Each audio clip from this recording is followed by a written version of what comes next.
to teach you a lesson inspired by the very famous and loved Vincent Van Gogh. Vincent Van Gogh was born on March 30th, 1853 in Groot-Zundert, Netherlands. I hope I said that right. He was named after his grandfather and his brother who died at birth 1 year before Van Gogh was born. Before this famous painter started creating his works of art, he wanted to be a pastor in the Dutch Reformed Church, just like his father. He also had a number of other jobs before he started painting full-time. He was a teacher in London, he worked in a bookstore, and worked in an art gallery. Van Gogh was 27 years old when he painted his first piece.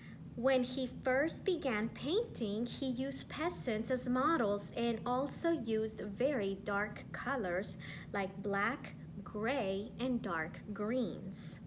He painted over 900 paintings in the space of just 10 years. When he was working, he would often forget to eat, and he was so involved in his work, his health obviously was not very good because of this. Besides not eating, he also suffered from a disease where he got lots of seizures, which had to do with his brain. That is so not cool, right? After that, he ended up cutting off part of his own ear. Not his whole ear like many people believe. But yes, he had a ringing in his ear. Many historians believe that. And in order to relieve the pain, he cut part of his earlobe. He did not cut off his whole ear. All right, let's move on. Unbelievably, he only sold one painting in his lifetime. And this was called The Red Vineyard. Like many painters, he only became famous after he died.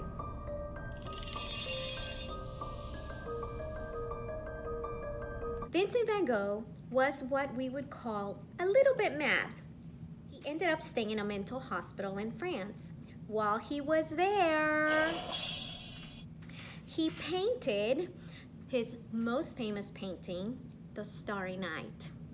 So good things come out of sometimes not so good situations, right? We make the best of them.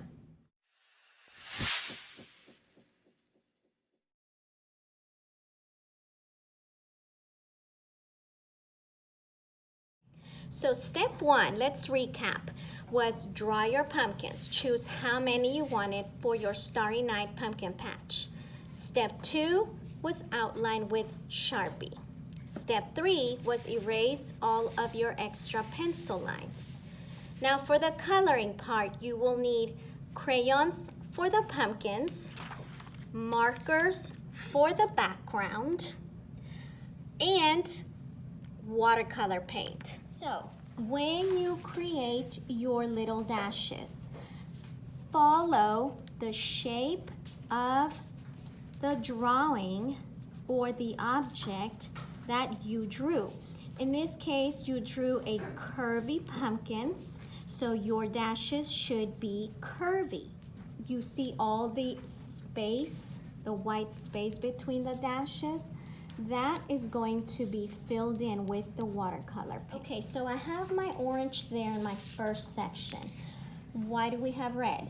I'm using the red as a shadow effect.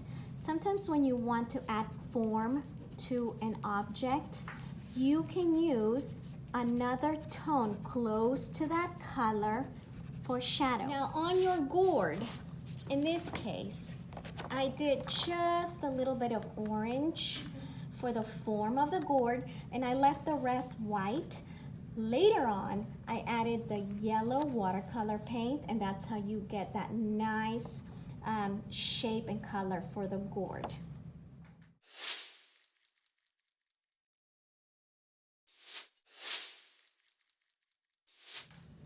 So to make the moon, kind of look where you have more space. In this case, I'm going to put it on the left side because I have more space due to this tall gourd. So make your crescent. Some of my students have asked me, can I make a full moon? Sure, why not? Now to make a star, some kids tell me, Miss Orndorff, I don't know how to draw a star. And this is what I tell them. All it is think of it like a little person. You create the head, the arms, and the little legs. Play with size as well. If you want it to look like the stars are far away, make them smaller. That's how you create distance and depth in art, in a picture. If you want them to look like they are closer to you, you make them bigger. Fill it in. Make a few little dashes. I would make them going in a circular direction. And now it's painting time. We have water. We have a watercolor brush and my watercolor kit. You can also use liquid watercolor if that's what you have at home. So to get started on our pumpkins, we are going to load our brush. That's when you dip your brush in the water, you give it a drink, and that means your brush is loaded. Let's start with yellow. Every time we paint, we always start with the lightest colors first, because if we make a mistake or if we need to go a little bit darker, you can do that. If you start with dark colors and it turns out that you needed to go a little lighter, you cannot reverse the process. So I always tell my students, we always start with the lightest colors first.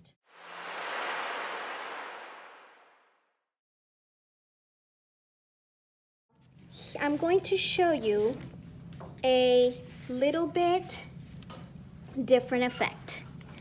If you want to create a more of a highlight effect on your pumpkin, this is going one step further. You would start with yellow. I would put yellow in the middle of your pumpkin, of each section of your pumpkin. Rinse your brush really well. Now we're going to switch back to orange.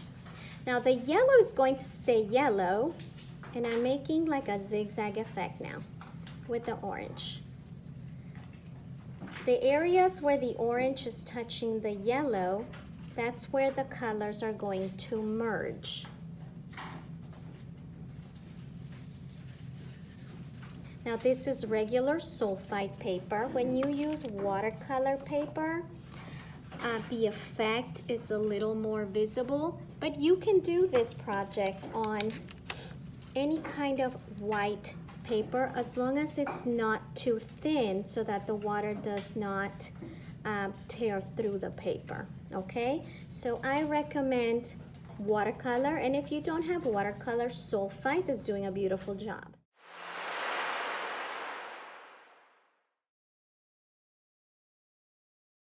The sky will be a washable marker wash. We're not using watercolor paint, we are using the markers, and then we will go over the washable markers with clean water, and that will activate the marker to give us a watercolor effect. Okay, to begin, I would go around your stars.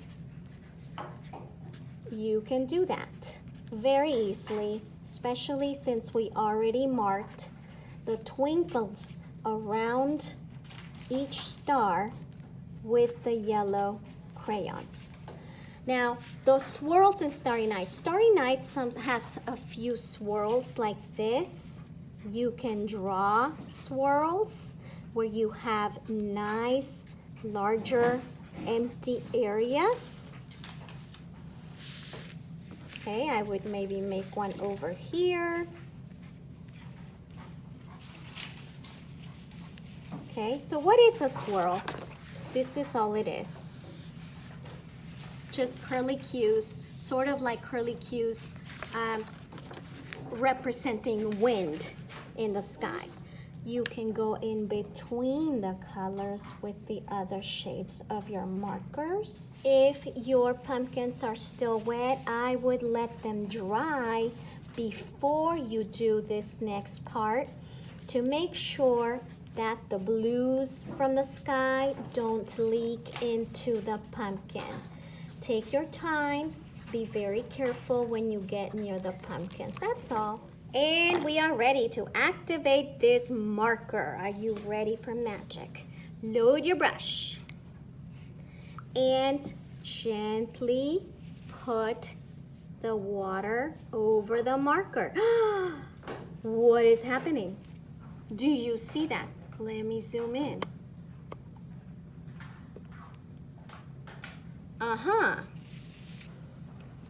We are activating the washable marker, and we are covering the rest of the sky. Keep going. Keep going. This is a great effect for artists, art students, kids of all ages from 0 to 100 to try at home if you don't have watercolor paint. Just make sure that your markers say washable.